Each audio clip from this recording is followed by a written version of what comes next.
దేవునామని స్తోత్రం. మీ అందరికీ నా వందనాలు. ఈ సమయంలో పరిశుద్ధ గ్రంథంలో నుంచి దేవుని యొక్క మాటలు మనం విందాం. పరిశుద్ధ గ్రంథంలో ఇర్మియా గ్రంథం 2వ అధ్యాయం 19వ వచనం చదువుకుందాం. ఇర్మియా గ్రంథం 2వ అధ్యాయం 19వ వచనం చదువుకుందాం. 2వ లైన్: నీకు నా ఎడల భయభక్తులు లేకుండుటయు బాధకును శ్రమకును కారణమగునని నీవు తెలుసుకొని గ్రహించినట్లు నీ చెడుతనము నిన్ను శిక్షించును. దేవుడి వాక్యం మన కొరకు దీవించునుగాక. మరి ఒకసారి చదువుకుందాం. నీకు నా ఎడల భయభక్తులు లేకుండుటయు బాధకును శ్రమకును కారణమగునని నీవు తెలుసుకొని గ్రహించినట్లు నీ చెడుతనము నిన్ను శిక్షించును. ఇక్కడ చక్కని మాట దేవుడు మనతో మాట్లాడుతున్నాడు. ఈ సమయంలో ఏంటంటే, దేవుని ఎడల భయభక్తులు లేకుండడం అనేది బాధకు శ్రమకి కారణం అంటారు.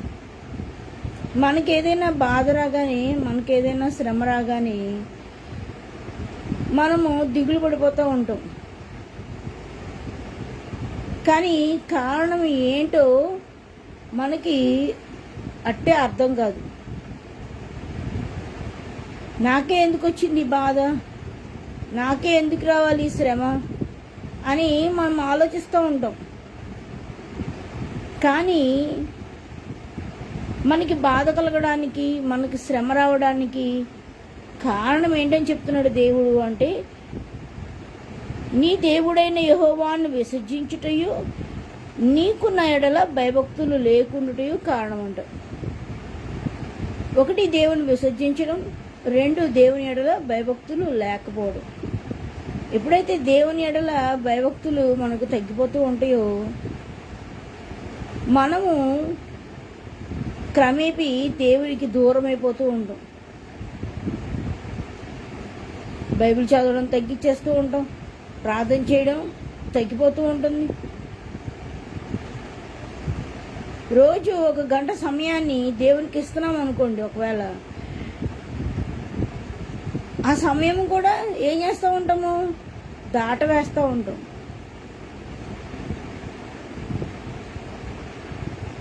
మనకిష్టమైతే ప్రార్థన చేస్తాం, లేకపోతే మానేస్తూ ఉంటాం. మనకిష్టమైతే బైబిల్ చదువుతాం, లేకపోతే మానేస్తూ ఉంటాం. క్రమేపీ ఏమవుతామంటే దేవునికి దూరంగా వెళ్ళిపోవడం నేర్చుకుంటాం. దేవుని ఎడల భయభక్తులు మానేస్తూ ఉంటాం. మనం చేసే పనిలో దేవుని ఎడల భయభక్తులు మనకుండవు.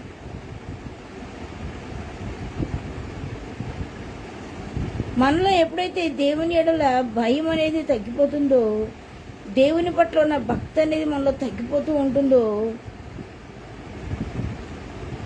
అప్పుడు మన జీవితంలో మనకి బాధ కలగడానికి, మనము శ్రమకు అనుభవించడానికి ఈ యొక్క దేవుని ఎడల భయభక్తులు లేని స్థితి అనేది కారణమవుతుందంట. అయితే ఇక్కడ చూడండి, భక్తుడు ఏం చెప్తున్నాడు చూడండి. బాధకును శ్రమకును కారణమగునని నీవు తెలుసుకొని గ్రహించినట్లు నీ చెడుతనము నిన్ను శిక్షించును. ఏంటి చెడుతనము? దేవుని ఎడల భయభక్తులు కోల్పోయిన ఆ చెడుతనం అనే ఆ స్థితిని మనం తెలుసుకున్నట్లుగా దేవుడు ఏం చేస్తాడంట, మనల్ని శిక్షిస్తూ ఉంటాడంట. చూసారా, మన చెడుతనము, దేవుని ఎడల భయభక్తులు లేని స్థితి అనే చెడుతనము మనలోకి ఎలాగొస్తుంది? అసలు ఏంటో చెడుతనం? దాన్ని బట్టి దేవుడు మనల్ని శిక్షించడం ఏంటి? ఈ చెడుతనంను మనం ఎలా గ్రహించగలం? మనం అనుకుంటాం, నేను దేవుని బిడ్డని, నేను ప్రార్థన చేసుకుంటున్నాను, బైబిల్ చదువుకుంటున్నాను, నేను బాగానే ఉన్నాను అనుకుంటాం. కానీ సాతానుడు ఏం చేస్తూ ఉంటాడంటే, మనకు తెలియకుండానే మనల్ని ఈ లోక పరిస్థితుల్లోకి క్రమేపీ తీసుకుని వెళ్ళిపోతూ ఉంటాడు. పర్వాలేదు, బాగానే ఉన్నాను అనుకుంటూనే మనము శరీరానుసారమైన పరిస్థితుల్లోకి దిగజారిపోతూ ఉంటాం. మరి దేవుడు ఏ చెడుతనాన్ని బట్టి మనల్ని శిక్షించి మనల్ని సరిచేస్తూ ఉంటాడు దేవుడు అంటే ఇక్కడ మనం గమనించినట్లయితే ఒకసారి మార్కు సువార్తలోకి వెళ్దాం. మార్కు సువార్త 7వ అధ్యాయం చూసినట్లయితే మార్కు సువార్త 7వ అధ్యాయం మనం గమనించినట్లయితే 7వ అధ్యాయం 22వ వచనం చదువు, 21వ వచనం నుంచి చదువుకుందాం. లోపల నుండి అనగా మనుషుల హృదయములో నుండి దురాలోచనలను, జారత్వములను, దొంగతనములను, నరహత్యలను, వ్యభిచారములను, లోపములను, చెడుతనమును, కృత్రిమమును, కామ వికారమును, మత్సరమును, దేవదూషణయు, అహంభావమును, అవివేకమును వచ్చును. చూసారా, ఈ చెడ్డవని లోపల నుండి బయలు వెళ్ళి మనిషిని అపవిత్రపరచును. చూసారా, ఏ చెడుతనాన్ని బట్టి దేవుడు మనల్ని శిక్షిస్తాడంట. మరి మనకు బాధ కలగడానికి, మనకు శ్రమ కలగడానికి కారణమైన దుష్టత్వం, చెడుతనం మనలో ఏముంటుంది అంటే చూడండి, దురాలోచనలు. పైకి మంచిగానే కనబడతాం, కానీ మన హృదయంలో ఏముంటాయి అని దేవుడు చెప్తున్నాడు, దురాలోచనలు ఉంటాయి అంట. అంటే చెడ్డ ఆలోచనలు, చెడ్డ తలంపులు, చెడ్డ ఊహలు, చెడు యోచనలు. తర్వాత ఇంకా మనం గమనించినట్లయితే జారత్వం, మనది కానిదాన్ని కోరుకోవడమే జారత్వం అన్నమాట. తర్వాత ఇంకోటి దొంగతనం. ఇంకా మనం గమనించినట్లయితే మరి నరహత్య, వ్యభిచారం, లోభము, చెడుతనము, కృత్రిమము, కామ వికారము, మత్సరము. మత్సరం అంటే చెడ్డకండ్లు, ఇక్కడ కింద ఇచ్చారు చెడ్డ కండ్లు అని. మరి ఇంకా మనం గమనించినట్లయితే దేవదూషణ, అహంభావము, అవివేకము. ఇవన్నీ కూడా ఏమవుతుంది, మన యొక్క భక్తిహీనతకు కారణమవుతుంది. మనము ఇవన్నీ కలిగలేకపోవచ్చు, వీటిలో ఒక్కటున్నా మనం భక్తిహీనం అయిపోవడానికి అదే కారణమవుతుంది. ఒకవేళ మనలో దురాలోచన ఉందనుకోండి, దేవునికి ఇష్టమైన దురాలోచనలు మనం చేస్తూ ఉన్నాం అనుకోండి, చెడ్డ ఆలోచనలతో మన హృదయాన్ని నింపుకుంటున్నాం అనుకోండి, చెడు తలంపులతో మన హృదయాన్ని నింపుకుంటున్నాం అనుకోండి, అప్పుడు ఏమవుతుంది, క్రమేణా దేవుని మీద నుండి మన మనసు తొలగి ప్రక్కకి వెళ్ళిపోతూ ఉంటుంది. పిచ్చి పిచ్చి ఆలోచనతో నీ హృదయాన్ని నింపుకుంటూ ఉంటే నీలోకి వచ్చేది ఏంటది, భక్తిహీనత. ఎప్పుడైతే చెడ్డ ఆలోచనలు మనలో ఉంటూ ఉంటాయో మనము బైబిల్ చదవలేము, ప్రార్థన చేసుకోలేము, దేవుడు చెప్పినట్లుగా వినలేము, దేవుని మాట వినబడుతున్నా దాన్ని మనం లక్ష్య పెట్టలేము. ఎందుకని, దేవుని మాట కంటే మనలో ఉన్న దురాలోచన, ఆ చెడు ఆలోచన మనకి ఎక్కువగా వినపడుతూ ఉంటుంది. దేవుని మాట కంటే కూడా ఎక్కువ గట్టిగా వినపడుతూ ఉంటుంది. అప్పుడు దేవుని మాటని మనము లక్ష్యం చేయలేము. ఇంకోటి ఇక్కడ మనం గమనించినట్లయితే జారత్వం.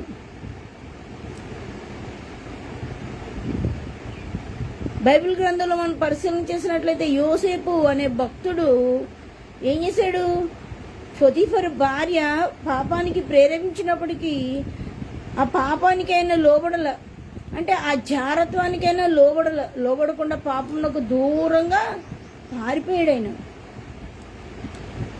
ఒకవేళ మనలో జారత్వం ఉంటే, మన కాని దాని కొరకు మనం ఆశపడుతూ ఉంటే, అది కూడా ఏమవుతుంది, మనల్ని భక్తిహీనులు చేసేస్తూ ఉంటుంది.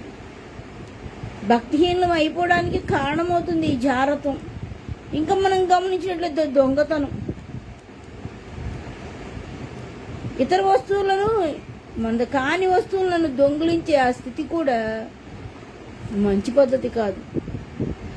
ఇంకా మనం గమనించినట్లయితే నరహత్య, మరి ఇంకా వ్యభిచారం, లోభము, చెడుతనం, కృత్రిమము, కామ వికారము, మత్సరము, దేవదూషణ, అహంభావం, అవివేకం.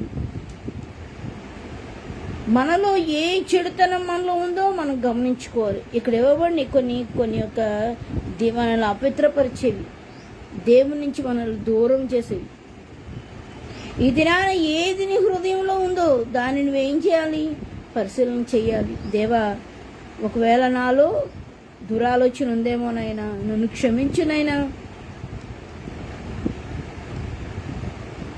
నాలో జాగ్రత్త ఉందేమో క్షమించు ప్రభా, నాలో లోభం ఉందేమో క్షమించయ్యా, కామ వికారం ఉందేమో క్షమించయ్యా, వ్యభిచారమైన మనసు ఉందేమో క్షమించునైనా, నరహత్య చేసే హృదయం ఉందేమో క్షమించునైనా అని అడగాలి దేవుణ్ణి. ఇవి ఏం చేస్తాయంటే దేవుడి నుంచి మనల్ని దూరం చేసి మనల్ని ఈ లోకంలో చెడ్డవారిగా అయిపోయేటట్లుగా చేస్తూ ఉంటుంది. నెమ్మదిగా సాతానుడు ఏంటంటే ఈ చెడుతనం మనలో పెట్టి దేవుడి నుంచి మనల్ని పక్కకు నడిపిస్తూ ఉంటాడు. ఆడు పక్కకు నడిపిస్తూ ఉంటే మనం పక్కకు వెళ్ళిపోతూ ఉన్నాం అనుకోండి, ఏమవుతుంది? దేవుడు తన బిడ్డలు నశించిపోతుంటే చూస్తూ ఊరుకుండే దేవుడు కాదైనా ఏం చేస్తూ ఉంటాడు? ఇప్పుడు పిల్లలు మాట వినట్లేదు అనుకోండి, ఏం చేస్తారు? తల్లిదండ్రులు దండిస్తారు, అలా శిక్షిస్తారు. అంతేగాని వాళ్ళు చనిపోవాలని ఏం కోరుకోరు. వాళ్ళని శిక్షించి ఏ విధంగా అయినా సరే వాళ్ళని దండించి వాళ్ళని సరిచేస్తూ ఉంటారు. దేవుడు కూడా ఏం చేస్తాడు?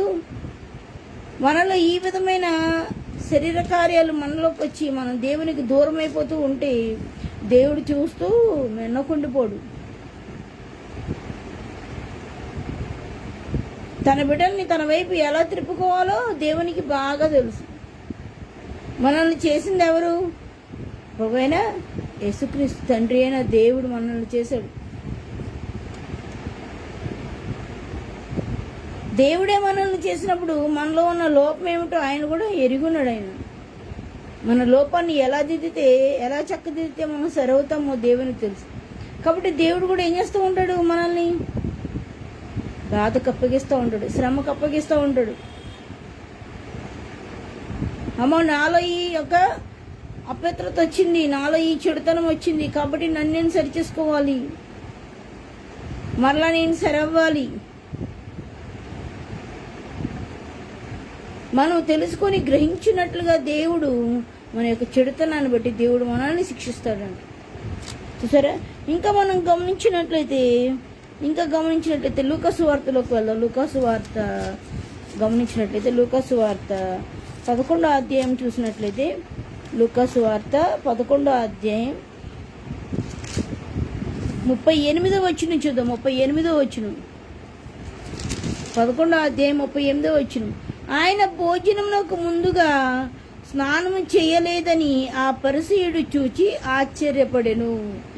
ఇక్కడ మరి యేసు ప్రభుని ఒక అతని ఇంటికి పిలిచాడు.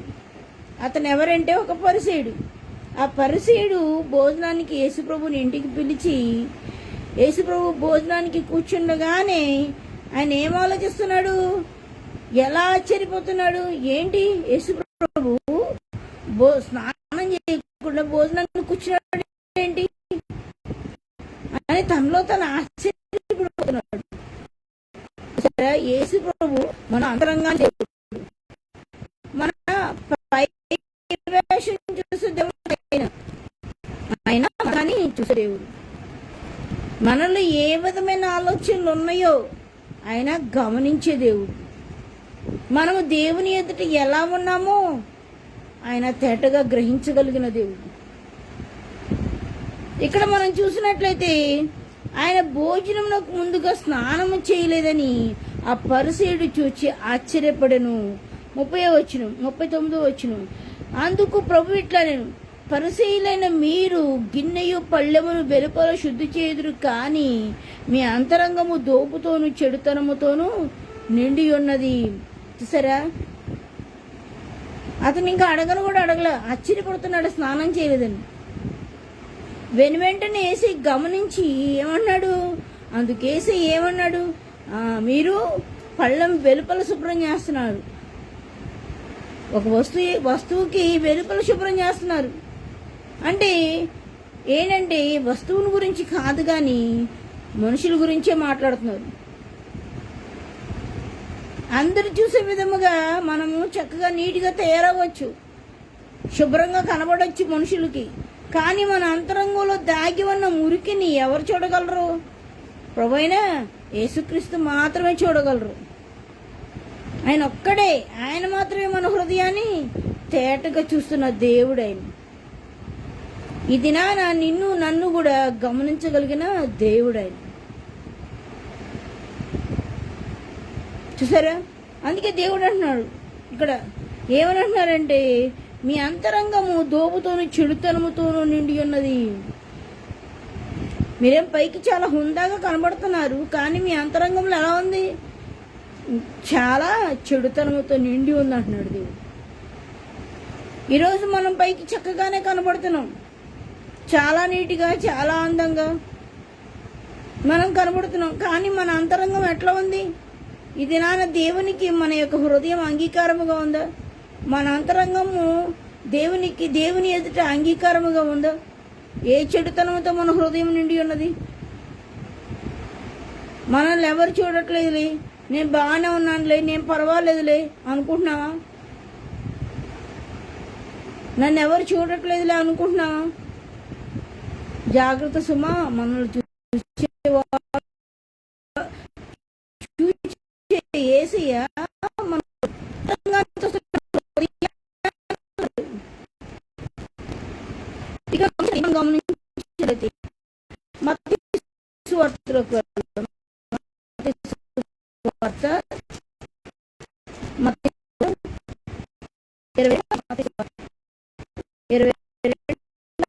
గమనించలేదు.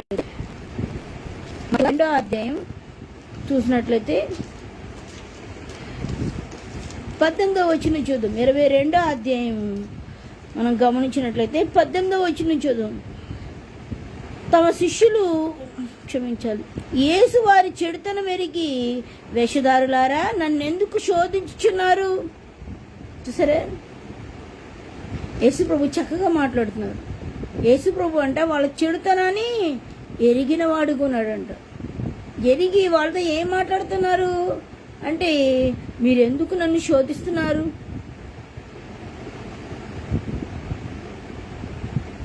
మీ హృదయంలో ఉన్న చెడుతనం ఏంటో నేను ఎరిగి ఉన్నా. ఎరిగిన నన్ను కూడా మీరు ఏం చేయాలనుకుంటున్నారు? శోధించాలనుకుంటున్నారు. ఇక్కడ మనం 15వ వచనంలో చూసినట్లయితే, అప్పుడు పరిసయ్యులు వెళ్ళి మాటలలో ఆయన చిక్కుపరచవలనని ఆలోచన చేయొచ్చు. ఇక్కడ కూడా గమనించినట్లయితే పరిసయ్యులు ఏం చేస్తున్నారు? యేసు ప్రభుని ఎలాగైనా చిక్కుపట్టాలి,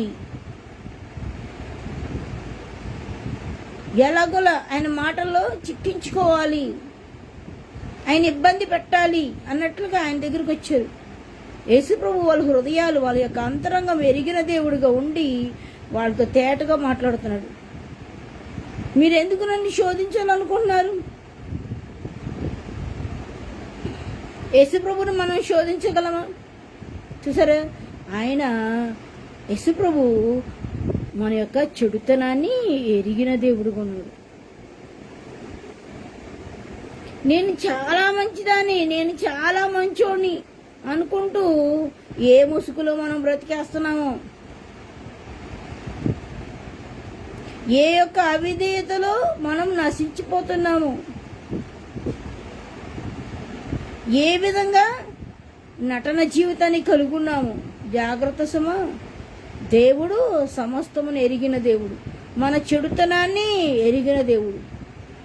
మనకు కలిగే బాధకి, మనకు కలిగే శ్రమకి కారణం అంటే మన చెడుతనమేనంట.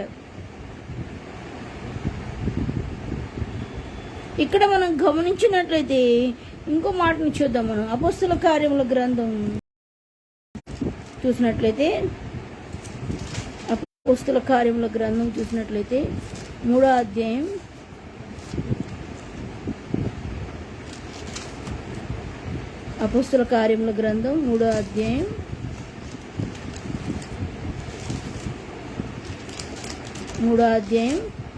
26వ వచనం చూద్దాం.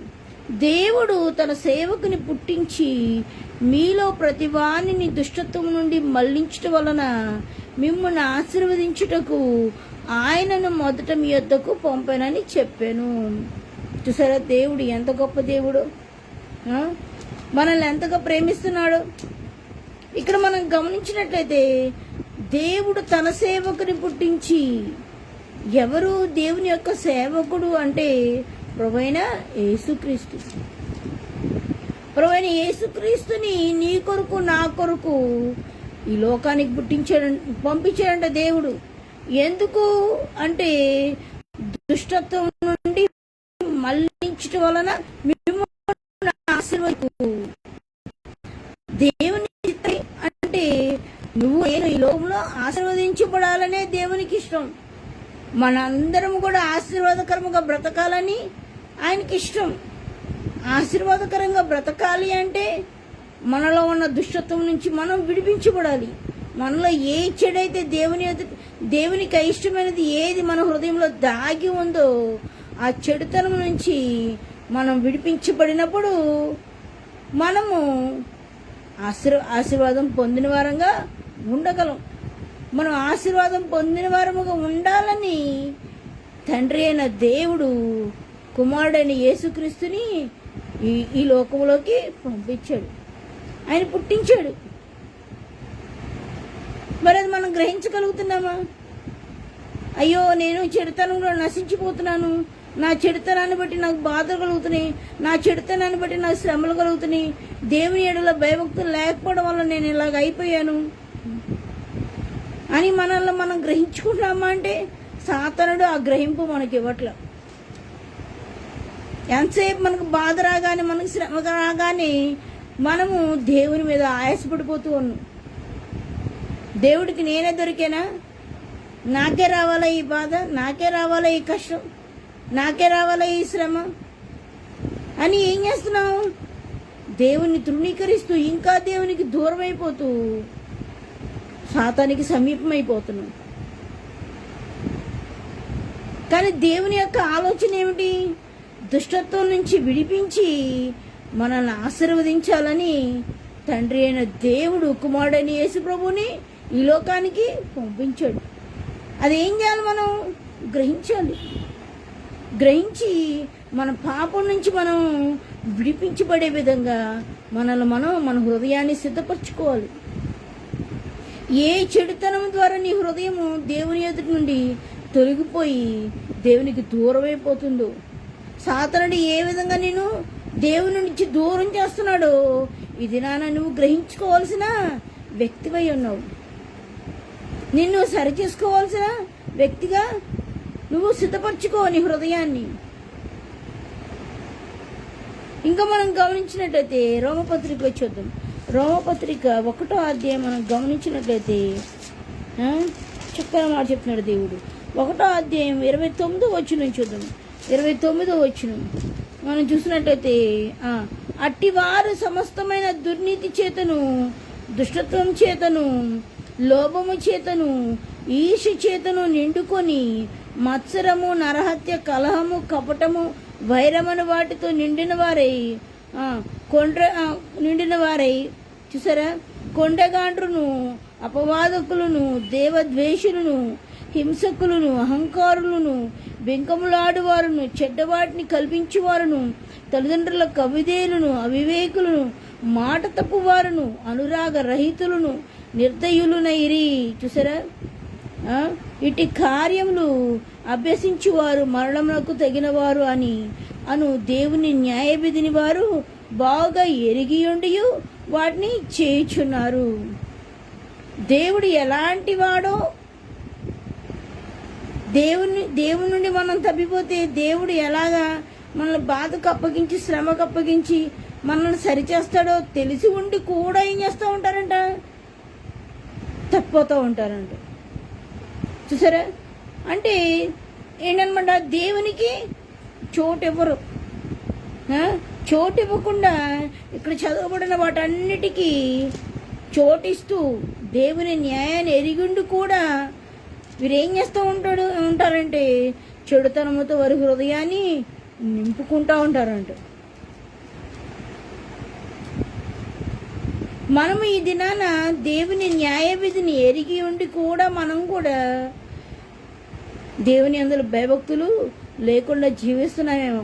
మనల్ని మనం పరిశీలన చేసుకోవాల్సిన, మనల్ని మనం గమనించుకోవాలి. దేవుడు తన మాట ద్వారా మనల్ని హెచ్చరిక చేస్తున్నాడు. ఏం చేయాలి?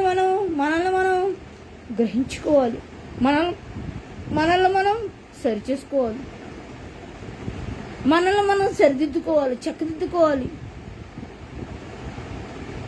ఈ క్షణంలో ఇలా ఉన్నాం, మరో క్షణంలో ఎలా ఉంటామో మనకైతే ఏమీ తెలియదు. ఫిబ్రవరి 17వ తారీఖు ఉదయకాలము నేను మ్యాథ్స్ క్లాస్ చెప్పడానికి నేను ట్యూషన్ పాయింట్కి వెళ్ళాను. ఉదయకాలం 5:30కి వెళ్తా ప్రతిరోజు. వెళ్ళి 1 గంట వాళ్ళకి మ్యాథ్స్ చెప్పేసి మళ్ళీ రిటర్న్ అయ్యి ఇంటికి వచ్చేస్తూ ఉంటాను. ఏ దినమున ఏమి సంభవించినో మనకు తెలియదంటే చెప్తున్నాను, అన్నీ చెప్తున్నాను. ఒక ఉదాహరణగా ఆ రోజు ఫిబ్రవరి 17 ఉదయకాలంలో దేవుడు చక్కగా లేపాడు. ప్రార్థన చేసుకున్నా. 3 గంటల నుంచి 5 దాకా ప్రార్థన చేసుకున్నాను. మరలా అక్కడికి వెళ్ళాను, ట్యూషన్ పాయింట్కి వెళ్ళాను. అక్కడ వాళ్ళని కాసేపు ప్రార్థనలో నడిపించాను. దేవుని మాటలు చెప్పుకున్నాం. క్లాస్ అయిపోయింది, మ్యాథ్స్ క్లాస్ అయిపోయింది. బయటకు వచ్చాను. 1 అడుగు చెప్పులేసుకొని 1 అడుగు వేసాను, అంతే. జారి పడిపోయాను. నా కాలుకి దెబ్బ తగిలింది. కాలు ఏమైంది? 1 వేలంత బారు ఫ్రాక్చర్ అయింది. నాకు చాలా ఆశ్చర్యం వేసింది. ఆ ముందు రోజు వరకు కూడా దేవుడు చూపిస్తూనే ఉన్నాడు, ఇదిగో శ్రమ రాబోతుంది, శ్రమ రాబోతుంది అని. నేను ఇంట్లో ఎవరికి వచ్చిద్దో ఏంటో అని ఇంట్లో ఉన్న వాళ్ళందరి కోసం ప్రార్థన చేస్తూ ఉన్నాను. చూసారా, సాతానుడు ఏంటంటే వాడి అవకాశం కోసం ఎదురు చూస్తూ ఉంటాడు.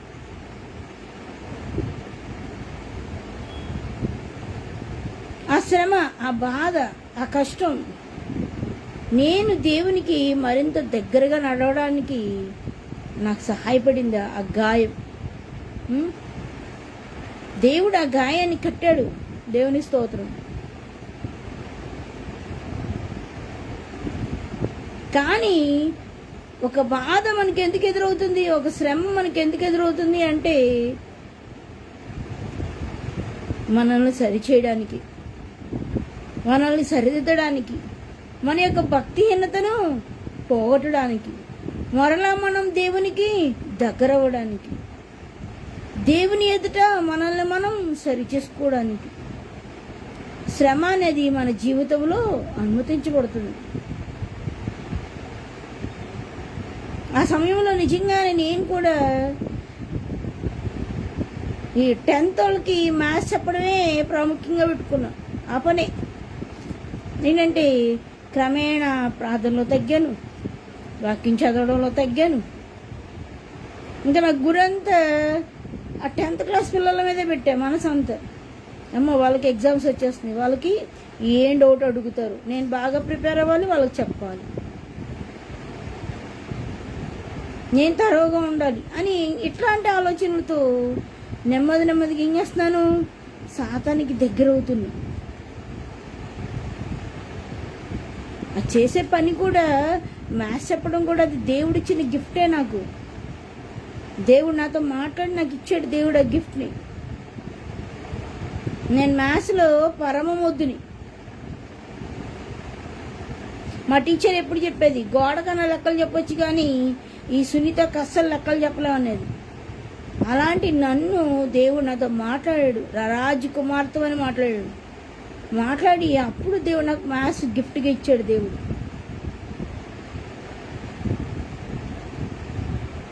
మనలో ఉన్న టాలెంట్ని మనం ఆధారం చేసుకొని మనము దేవునికి దూరం అయితే దేవుడు ఇష్టపడ్డు.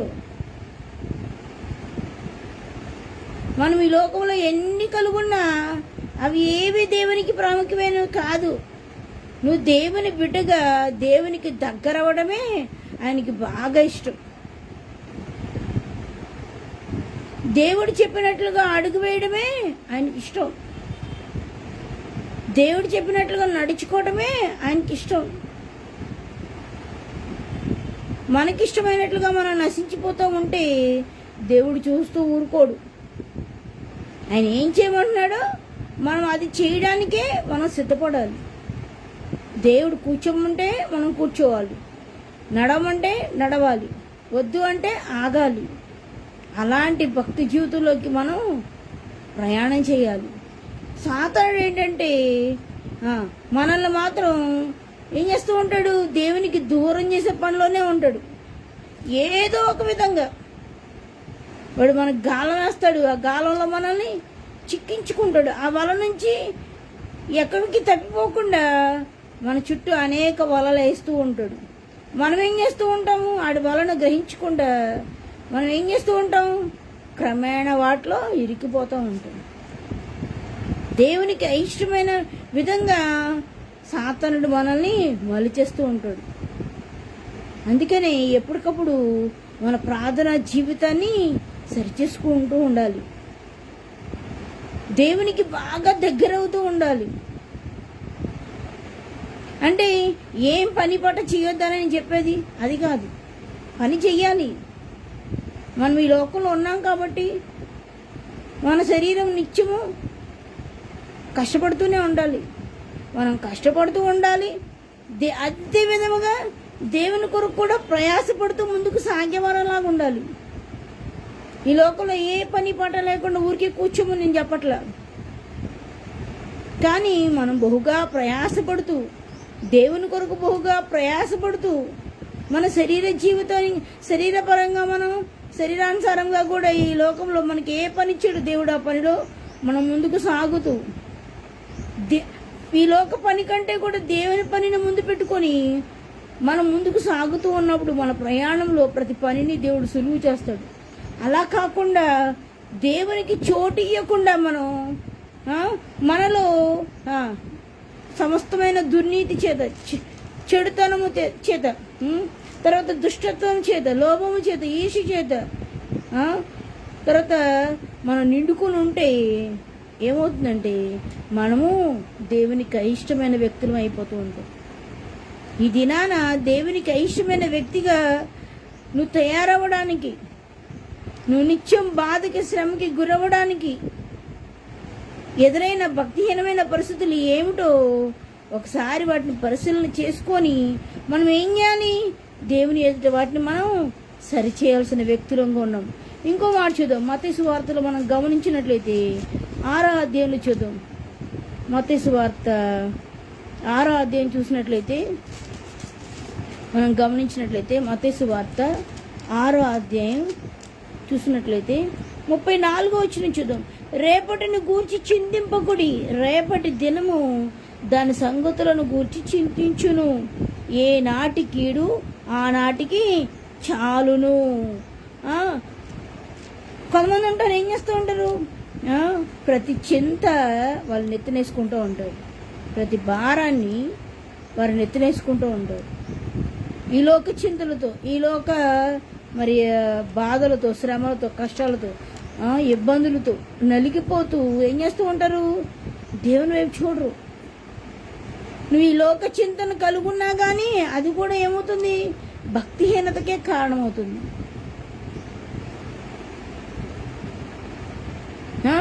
చింత అంట మన ఆయుష్ని తగ్గించేస్తుందండి.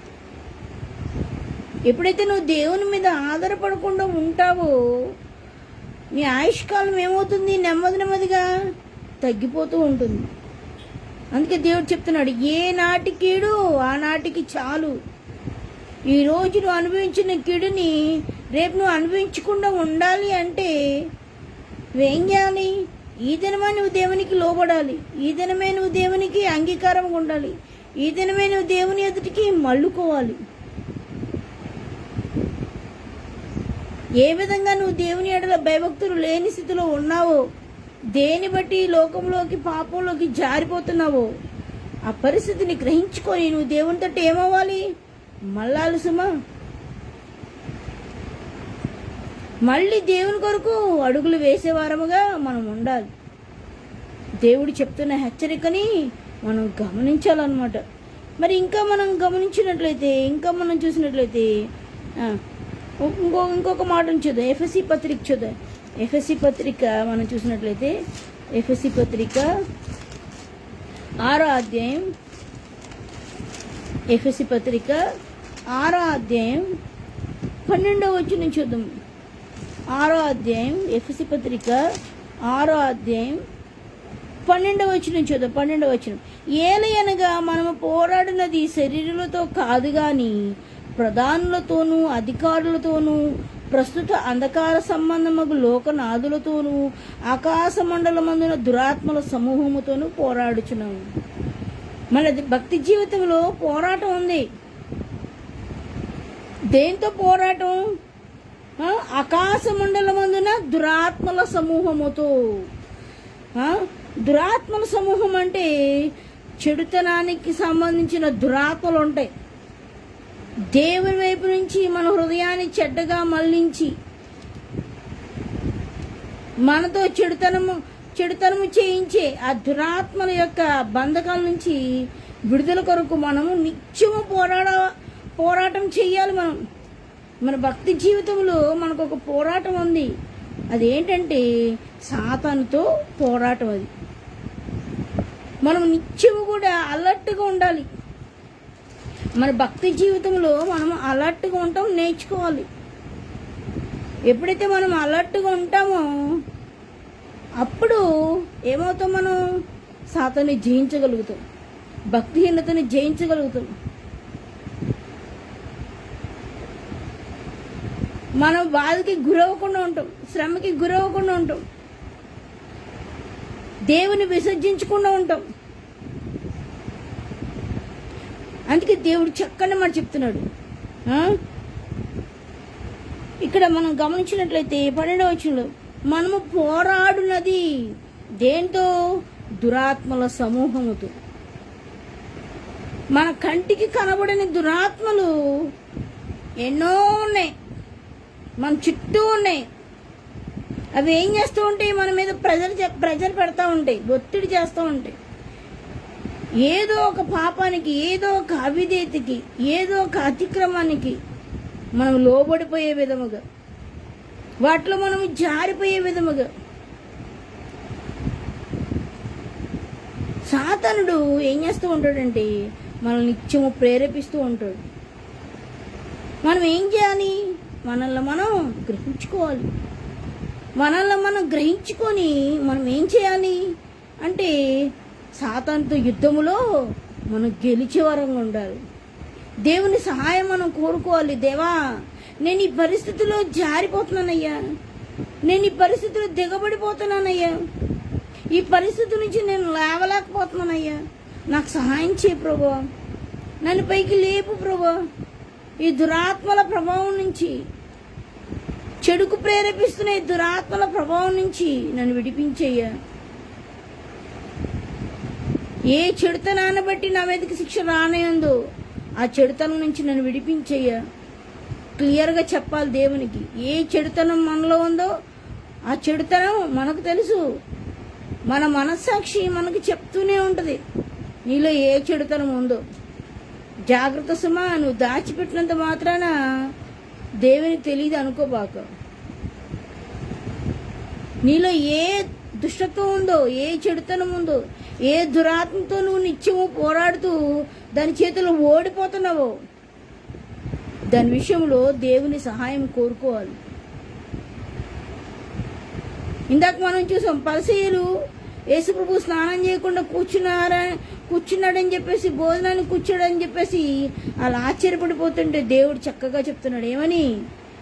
మీరు పళ్ళం వెలుపల శుభ్రం చేస్తున్నారు, లోపల ఉన్న మురికి మీరు చూడట్లా అని చెప్తున్నాడు దేవుడు. అంటే మీ యొక్క అంతరంగము చెడుతనంతో నిండి ఉంది, ముందు దాన్ని శుభ్రం చేసుకోండి, పై వేషం కాదు అని చెప్తున్నాడు దేవుడు. చూసారా? అందుకని ఈ దినాన మనం ఏం చేయాలి? మన హృదయాన్ని దేవుని ఎదుట సరి చేసుకునే వ్యక్తులంగా ఉండాలి, సరిదిద్దుకునే వ్యక్తులంగా ఉండాలి. సాతానుతో పోరాటంలో మనం గెలవగలిగిన వారంగా ఉండాలి. దేవుని పక్షంగా నిలబడగలిగిన వారంగా ఉండాలి. దేవుని సహాయాన్ని అనుభవించగలిగిన వ్యక్తులుగా మనం ఉండాలి. ఇక్కడ చక్కనే మాట దేవుడు మనతో మాట్లాడుతున్నాడు. మనము పోరాడినది దేంతో? ఈ లోకంలో ఉన్న శరీరులతో కాదు, మన అన్నదమ్ములతో కాదు, మన అక్క చెల్లెలతో కాదు, మన బంధువులతో కాదు, మన స్నేహితులతో కాదు. మనకు పోరాటం, మనం ఈ లోకంలో ఉండేది కొంతకాలమే. మన పోరాటం వారితో కాదు, మరి ఎవరితో?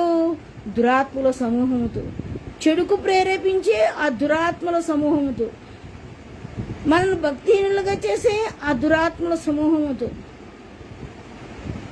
మనం ఏం చేయాలి? నిత్యం పోరాటం ప్రకటించాలి, యుద్ధం ప్రకటించాలి, సాతానుతో యుద్ధం ప్రకటించాలి. మనం దేవుని పక్షంగా మనం రావాలి, మనం జయం పొందుకోవాలి. మనం భక్తిహీనంగా ఉంటాం, ఆయనకి ఇష్టం ఉండదు. మనల్ని ఎలాగైనా ఆయన క్రమపరచగలిగిన దేవుడు. మనకు ఒక మార్గమే ఉంటుంది, ఒక ఆలోచన ఉంటుంది, ఆయనకి 1000 మార్గాలు ఉంటాయి. చూసారా, నిన్ను ఏం చేసైనా సరే ఆయన నిన్ను చక్కదిద్దగలిగిన దేవుడు. అందుకని మన భక్తిహీనతను ఏం చేయాలి? మనం సరి చేసుకోవాలి. దేవుడు చక్కని మాట ద్వారా మనల్ని హెచ్చరిక చేస్తున్నాడు. ఎంతో చక్కని మాట. ఏ భక్తిహీనత చేత మనం బాధకు శ్రమకి గురైపోతున్నాము? మనకు బాధ కలిగించే ఏ చెడుతనం మనలో ఉందో, మనకు శ్రమ కలిగించే ఏ చెడుతనం మనలో ఉందో మనం ఏం చేయాలి? మనం గ్రహించుకోవాలి, మనం తెలుసుకోవాలి. మనం తెలుసుకొని మనం ఏం చేయాలంటే, ఈ దినాన మన హృదయాన్ని మనం సరిచేసుకోవాల్సిన వ్యక్తులమై ఉన్నాము. మనల్ని మనం సరిదిద్దుకోవాల్సిన వ్యక్తులమై ఉన్నాము. ఎప్పుడైతే మనల్ని మనం సరిచేసుకుంటామో దేవుడు మనల్ని ఏం చేయాలని దేవుడు ఆశిస్తున్నాడు? దుష్టత్వం నుండి మళ్ళించి దేవుడు మనల్ని ఆశీర్వదించాలని కోరుకుంటున్నాడు. మరి ఈ దినాన దేవుడిచ్చే ఆశీర్వాదాన్ని నువ్వు పొందుకోవడానికి నువ్వు సిద్ధంగా ఉన్నావా? ఒక్కసారి మనల్ని మనం పరిశీలన చేసుకొని మనందరం కూడా ధన్యులం అవ్వాలని కోరుకుంటూ, భక్తిహీనత నుంచి విడిపించబడి మనందరం కూడా దేవునికి సమీపస్థులుగా ఉండలాగున దేవుడు మనందరికీ సహాయం చేయనుగాక. మీ అందరికీ నా వందనాలు.